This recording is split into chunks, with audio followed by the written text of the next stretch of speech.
Take দুনিয়ার সব অসাধারণ খবর নিয়ে লেটেস্ট সব আপডেট নিয়ে আপনাদের সামনে আবার হাজির হয়ে গেলাম। নাথিং এর ইনস্টাগ্রাম অ্যাকাউন্ট কি হ্যাক হয়ে গেছে? আইফোন 18 প্রো তার ডিজাইন লিক হয়ে গেছে। কোথা থেকে লিক হলো? হোয়াটসঅ্যাপে নতুন প্রাইভেসি ফিচার এসেছে যেটা সব ইউজারের কাজে লাগবে। শাওমি, ওপো, ভিভোর মতো কোম্পানি যেখানে স্মার্টফোন প্রোডাকশন কমিয়ে দিচ্ছে, সেখানে ইন্ডিয়ার মার্কেটে নতুন স্মার্টফোন ব্র্যান্ড আসতে চলেছে। আজকের ভিডিওতে সব ইন্টারেস্টিং খবর থাকবে, ভিডিও মন দিয়ে দেখবেন, শেষ অবধি দেখবেন এবং ভালো লাগলে লাস্টে গিয়ে একটা লাইক করে দেবেন। আর হ্যাঁ, বাংলা ভাষায় এরকম টেক নিউজ নিয়মিত দেখার জন্য আমাদেরকে সাবস্ক্রাইব করে রাখতে ভুলবেন না। প্রথমে একটা মজার খবর দিয়ে শুরু করি। একজন চোর রাজস্থানে একটা মোবাইলের দোকানে চুরি করেছে এবং 4 থেকে 5 লক্ষ টাকার যে মোবাইল চুরি করেছে, এটা আমাদের দেশে খুব আনকমন ঘটনা নয়। কিন্তু বিষয়টা নজর করা হয়ে গেছে তখনই যখন দেখা যাচ্ছে যে সেই চোর প্রধানমন্ত্রী নরেন্দ্র মোদীর মুখোশ পরে সেই দোকানে গিয়ে চুরি করেছে। এখনো অবধি তাকে গ্রেফতার করা যায়নি, কিন্তু নরেন্দ্র মোদীকে সে কোনোভাবে জড়িয়ে ফেলেছে, মানে আমরা আশা করতে পারি যে চোরকে খুব শিগগিরই গ্রেফতার করা হবে। স্মার্টফোন মার্কেটের অবস্থা খুবই খারাপ। ইনফ্যাক্ট স্মার্টফোন মার্কেট শুধু নয়, যে কোনো ইলেকট্রনিক্স ডিভাইস কিনতে গেলে আপনারা দেখবেন দাম লাফিয়ে লাফিয়ে প্রতিদিন বাড়ছে,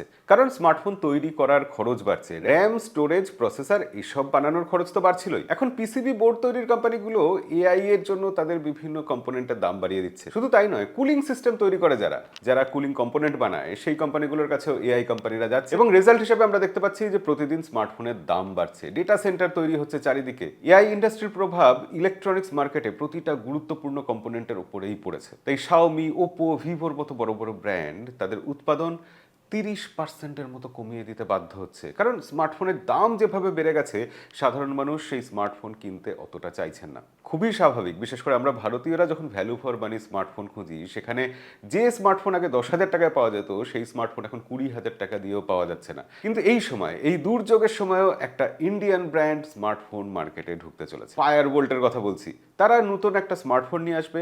ফ্লিপকার্টে তার টিজারও আসা শুরু হয়ে গেছে। 20,000 টাকার নিচে দাম হবে এবং সেই স্মার্টফোনটাতে ইউনি এসওসির প্রসেসর থাকবে। ফায়ারবোল্টের এই স্মার্টফোনের নাম বোল্ট। এবার 20,000 টাকার নিচে মানেই আমরা বুঝতে পারি যে এটা বাজেট সেন্ট্রিক যারা কাস্টমার আছে তাদেরকে টার্গেট করা হয়েছে। কিন্তু ইউনি এসওসির প্রসেসর দিয়ে এই স্মার্টফোন কতটা সফল হতে পারবে, কি মনে হয় আপনার? আপনার মন্তব্য কমেন্টে লিখে জানাবেন। এতদিন আমাদের একটা সমস্যা ছিল, হোয়াটসঅ্যাপে মেসেজ করতে গেলে আমাদের ফোন নাম্বার অন্যজনকে জানিয়ে দিতে হতো। আমরা বাধ্য হতাম সেই ফোন নাম্বার শেয়ার করতে। তার ফলে কোনো অপরিচিত ব্যক্তির সাথে আমরা হয়তো চ্যাটে একটা কথা সেরে নিতে পারতাম, নিজের ফোন নাম্বার শেয়ার না করেও সেখানে সেই ব্যক্তি আমাদের ফোন নাম্বার পেয়ে আমাদেরকে কল করতে পারে। আমরা বারবার এরকম অবাঞ্ছিত কল পেয়ে বিরক্ত হতাম। এই সমস্যার সমাধান করার জন্য হোয়াটসঅ্যাপ কোম্পানি ইউজার নেম নিয়ে এসেছে। আপনারা প্রত্যেকেই আপনাদের হোয়াটসঅ্যাপের জন্য একটা ইউনিক ইউজার নেম তৈরি করতে পারবেন, যাদের সাথে আপনি চ্যাটে কথা বলতে চান। বিশেষ করে সেই ব্যক্তিকে যদি আপনি ব্যক্তিগতভাবে না চেনেন, আপনার যদি ফোন নাম্বার তার সাথে শেয়ার করতে না চান, তাহলে আপনি আপনার ইউজার নেম দিয়ে তার সাথে কথাবার্তা চালাতে পারবেন চ্যাটে। ইউজার নেম তৈরি করতে হলে আপনাকে হোয়াটসঅ্যাপ প্রোফাইলে গিয়ে অ্যাকাউন্ট অপশনে যেতে হবে। অ্যাকাউন্ট অপশনের মধ্যেই আপনি দেখতে পাবেন ইউজার নেম বলে একটা নতুন ফিচার এসে হাজির। সেখানেই নতুন ইউজার নেম তৈরি করতে পারবেন। এমনকি আপনি ইনস্টাগ্রাম বা ফেসবুকে আপনার যে ইউজার নেম ইউজ করেন, আপনি চাইলে সেটাও ব্যবহার করতে পারবেন, কারণ সবই তো ঘুরে ফিরে সেই মেটার। তবে সব ফোনে এখনো ইউজার নেম অপশনটা আসেনি। আপনার হোয়াটসঅ্যাপটা আপডেট করে দেখুন আপনার হোয়াটসঅ্যাপে এই অপশনটা চালু হয়ে গেছে কিনা। যদি না হয়ে থাকে, সামান্য কয়েকদিন ওয়েট করুন, আপনার ফোনেও চলে আসবে। এবার অ্যাপেলের খবরে চলে আসি। আইফোন 18 প্রো তার লিক সামনে চলে এসেছে।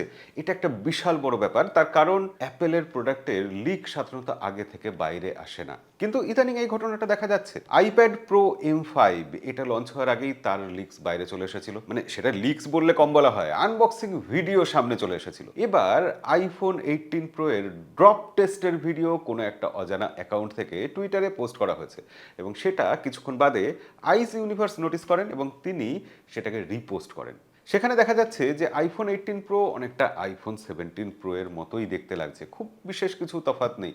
তবে হ্যাঁ, ডিউরেবিলিটি সম্ভবত আরও বাড়ানো হবে, তার কারণ অ্যাপেল ড্রপ টেস্ট করছে, তার মধ্যে কিছু তো একটা রহস্য অবশ্যই আছে। তবে সেই ব্যাপারে বিস্তারিত লঞ্চ ইভেন্টেই জানা যাবে। কিন্তু যে অ্যাকাউন্ট থেকে প্রথমে এই ভিডিওটা পোস্ট করা হয়েছিল, সেই অ্যাকাউন্ট গায়েব হয়ে গেছে, তার সাথে সাথে সেই ভিডিওটাও গায়েব হয়ে গেছে। কিন্তু ইন্টারনেটে একবার যেটা বাইরে চলে আসে সেটা তো সার্কুলেট হতেই থাকে, সেটাকে আর আটকানো যায় না। কিন্তু সন্দেহ করা হচ্ছে, অ্যাপেল তদন্ত করছে, কিন্তু সন্দেহের তীর যাচ্ছে টাটা ইলেকট্রনিক্সের দিকে, যেটা আমাদের দেশের জন্য খুব একটা ভালো খবর নয়। আমাদের দেশ থেকে যদি এটা লিক হয়ে থাকে, সেটা ইন্টারন্যাশনাল মার্কেটে আমাদের দেশের ছবিকেই খারাপ করে। এবং এছাড়াও আরও অনেক তথ্য ফাঁস হয়েছে বলে খবর শোনা যাচ্ছে, কারণ টাটা ইলেকট্রনিক্সের বেশ কিছু জিনিস হ্যাক হয়ে ডার্ক ওয়েবে চলে এসেছে, এরকম একটা খবরও কিছুদিন ধরে মার্কেটে উঠছিল। তাই ভবিষ্যতে আইফোন আলট্রার বেশ কিছু লিকস আমরা ইন্টারনেটে দেখতে পাবো, এরকম একটা সম্ভাবনাও থেকে যাচ্ছে। দেখা যাক কি হয়। যা কিছু আপডেট আসবে আপনারা আমাদের কাছে পেয়ে যাবেন, তার জন্যই সাবস্ক্রাইব করে রাখতে বলি। অ্যাপেল কোম্পানি ট্রাম্প প্রশাসনের কাছ থেকে অনুমতি চাইছে CXMT নামক একটা চাইনিজ কোম্পানির থেকে DRAM কেনার জন্য। আসলে চাইনিজ বেশ কিছু কোম্পানি থেকে কেনাকাটা করার উপর বা তাদের সাথে কোনো রকম ব্যবসা করার উপর মার্কিন সরকার নিষেধাজ্ঞা জারি করে রেখেছে। কিন্তু সমস্যা হচ্ছে যে স্যামসাং, SK হাইনিক্স বা মাইক্রনের মতো সংস্থাগুলো তারা AI কোম্পানিগুলোর জন্য HBM মেমোরি তৈরিতে ব্যস্ত। DRAM তৈরি করবে কে, সময় কোথায়, প্রফিট কোথায়? স্যামসাং যদিও বেশ কিছু DRAM তৈরি করছে, অ্যাপেলকে সাপ্লাই করছে, কিন্তু অ্যাপেল, গুগলের মতো কোম্পানিগুলো চাইছে যে এই ক্রাইসিসের অবস্থায় তারা যাতে ওই চাইনিজ কোম্পানি থেকে DRAM কিনতে পারে। তাতে যোগানের সমস্যার কিছুটা সমাধান তো হবেই, তার সাথে সাথে কিছুটা সাশ্রয়ও হবে। এবার মার্কিন সরকার গুগল বা অ্যাপেলের মতো কোম্পানিগুলোকে CXMTর কাছ থেকে DRAM কিনতে দেবে কিনা সেটাই লাখ টাকার প্রশ্ন। কারণ যদি কিনতে দেয় তাহলে আমরা দেখতে পাবো স্মার্টফোন মার্কেট কিছুটা স্টেবল থাকতে পারে, দাম একটু বাড়ার ব্যাপারটা কম হতে পারে, আমরা একটু লাভবান হতে পারি। আলটিমেটলি কি হবে ভবিষ্যতেই জানা যাবে এবং আমাদের কাছে আপডেটও পাওয়া যাবে। এবার চলে আসি নাথিং ফোনের খবরে। আসলে নাথিং ফোনের যে ইনস্টাগ্রাম অ্যাকাউন্টটা আছে সেটা দেখে সবাই মনে করছিল যে ওটা হ্যাক হয়ে গেছে, কারণ সেখানে একের পর এক RCB ফ্যানদের জন্য পোস্ট আসছিল। হ্যাঁ, IPL এর RCB। অনেকে টুইটারে গিয়ে এই ব্যাপারে নাথিং কোম্পানিকে প্রশ্ন করেন, নাথিং বলে যে তারা এটা জানে, কিন্তু তারপর বাকিটা সেটা তারা এখনো জানায়নি। তবে আন্দাজ করা হচ্ছে নাথিং যে পরবর্তী ফোনটা আসছে, খুব শিগগিরই লঞ্চ হবে এই মাসেই, সেই ফোনটার নাম নাথিং 4B, আর এখানে B স্ট্যান্ডস ফর RCB। ফোনটার একটা পার্টনার এডিশন আসতে পারে RCBর সাথে। এই ফোনে সম্ভবত 6000 mAh ব্যাটারির সাথে 33 ওয়াটের ফাস্ট চার্জিং থাকবে, যদিও গ্লোবাল ভেরিয়েন্টে সম্ভবত 5000 mAh ব্যাটারি থাকবে। 6.7 ইঞ্চি ফুল HD plus AMOLED display, Snapdragon 6 Gen 4 processor সাথে। ব্যাক সাইডে দুটো ক্যামেরা, 50 মেগাপিক্সেল আর 8 মেগাপিক্সেল। সামনে 16 মেগাপিক্সেলের সেলফি ক্যামেরা। আন্দাজ করা হচ্ছে ফোনটা 30,000 টাকার দামে লঞ্চ হবে এবং 7ই জুলাই ফোনটা লঞ্চ হতে চলেছে। আপনারা কারা কারা আগ্রহী নাথিং ফোন 4B নিয়ে কমেন্টে লিখে জানাবেন। এদিকে স্যামসাং তাদের স্যামসাং গ্যালাক্সি M47 ফোনটা ইন্ডিয়াতে লঞ্চ করে দিয়েছে। 6.7 ইঞ্চি 120 হার্টজের ফুল HD প্লাস অ্যামোলেড ডিসপ্লে, তাতে গরিলা গ্লাস ভিক্টাস প্লাসের প্রোটেকশন আছে, 6000 mAh ব্যাটারি, 45 ওয়াটের ফাস্ট চার্জিং এর সাপোর্ট এবং স্যামসাং এর সেই অনবদ্য 6 বছরের অ্যান্ড্রয়েড আপডেট। ব্যাকে 3টে ক্যামেরা, 50 মেগাপিক্সেল, তারপর যদিও 5 আর 2 মেগাপিক্সেল, ফ্রন্টে 12 মেগাপিক্সেল ক্যামেরা এবং ফোনটার বিজ্ঞাপনে যেরকম দেখানো হচ্ছে 22,999 টাকায় LPDDR5X RAM, UFS 3.1 storage type, ব্যাপারটা আসলে ততটা সোজা নয়। এই ফোনটা যে 22,000 টাকার ভেরিয়েন্ট, সেই ভেরিয়েন্টে কিন্তু LPDDR5X RAM নেই, UFS 3.1 স্টোরেজ টাইপ নেই। তবে হ্যাঁ, এই ফোনের প্রসেসর আছে Qualcomm Snapdragon 6 Gen 3। সব মিলিয়ে ফোনটা বেশ ভ্যালু ফর মানি মনে হচ্ছে, বিশেষ করে ইদানিং স্যামসাং যে দামে ফোন লঞ্চ করছে তারপর এটা তো বেশ ভালোই আকর্ষণীয় লাগছে।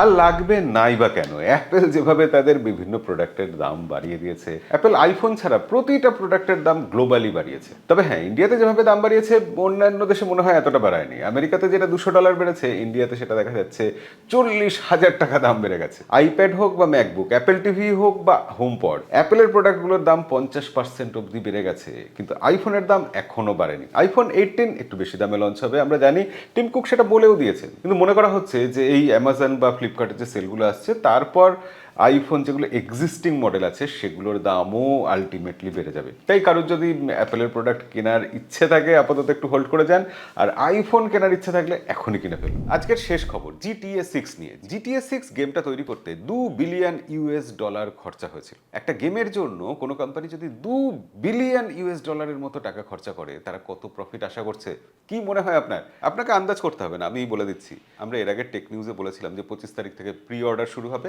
এবং এই কদিন যে প্রি অর্ডার হয়েছে তাতে দেখা যাচ্ছে যে 50 মিলিয়ন প্রি অর্ডার অলরেডি হয়ে গেছে, অর্থাৎ কোম্পানির প্রায় $4 বিলিয়ন আয় হয়েছে। ভারতীয় মুদ্রায় ধরতে পারেন এই 37,000 কোটি টাকা। মানে গেম বানাতে যা খরচা হয়েছিল ইতিমধ্যেই তার দ্বিগুণ টাকা উঠে এসেছে। তবে ভবিষ্যতে এই আয় আরো বাড়বে। GTA 5 যখন বিক্রি হয়েছিল কত টাকার ব্যবসা করেছিল জানেন? GTA 5 এর লাইফ টাইম রেভিনিউ 95,000 কোটি টাকা। এবার GTA 6 খুব সহজেই তার রেকর্ড ভেঙে দেবে, সেটা তো প্রি অর্ডার দেখেই বোঝা যাচ্ছে। তাই বলা যায় যে এই গেম তৈরিতে কোম্পানি যত বিনিয়োগ করেছে, যত পরিশ্রম দিয়েছে, যত সময় দিয়েছে, সেটা 5 গুণ 7 গুণ হয়ে তাদের কাছে ফেরত আসবে। আপনারা কেউ GTA 6 কিনছেন কিনা, অর্ডার করেছেন কিনা কমেন্টে লিখে জানাবেন। আর আজকের ভিডিও ভালো লাগলে লাইক, শেয়ার, সাবস্ক্রাইব করতে ভুলবেন না। দেখা হবে পরের ভিডিওতে। আজকের মতো বিদায়।